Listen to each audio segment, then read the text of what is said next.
Order نکالا، کتنا عوامی پریشر بھی آ رہا ہے اور یہ غلطی تو ہوئی ہے راؤ سے، تو راؤ کو انہوں نے جو نا اس کو تھانے سے ہٹا دیا اور دوسرے افسر کو پوسٹنگ دے دی۔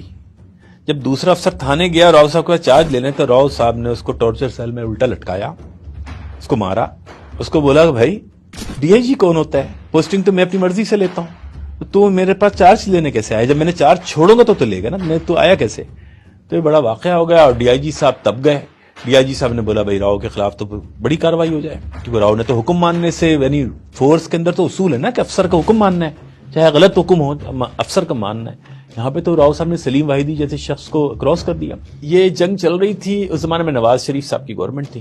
پرائم منسٹر نے ڈی آئی جی کراچی کو ڈائریکٹ فون کیا، حالانکہ پرائم منسٹر آپ کو پتا ہے آئی جی کو کرے گا، ان کو نہیں کرے گا۔ پرائم منسٹر وزیر داخلہ کو کرے گا، آئی جی کو بھی نہیں کرے گا۔ نواز شریف صاحب نے ان کو فون کیا۔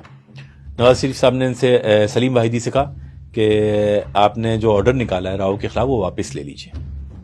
سلیم واحدی نے بولا کہ ڈی آئی جی ہوں میں، وہ ایک سب انسپیکٹر ہے، آپ مجھے ایک سب انسپیکٹر کے حکم ماننے کو دیتے ہیں اور میری کوئی عزت نہیں ہے، میرا کوئی آرڈر نہیں ہے کہ اس نے فورس میں اوبے نہیں کیا میرے بات۔ میں مقصد یہ ہے کہ میں ریزائن دے سکتا ہوں لیکن میں جو ہے نا اپنا حکم واپس نہیں لے سکتا۔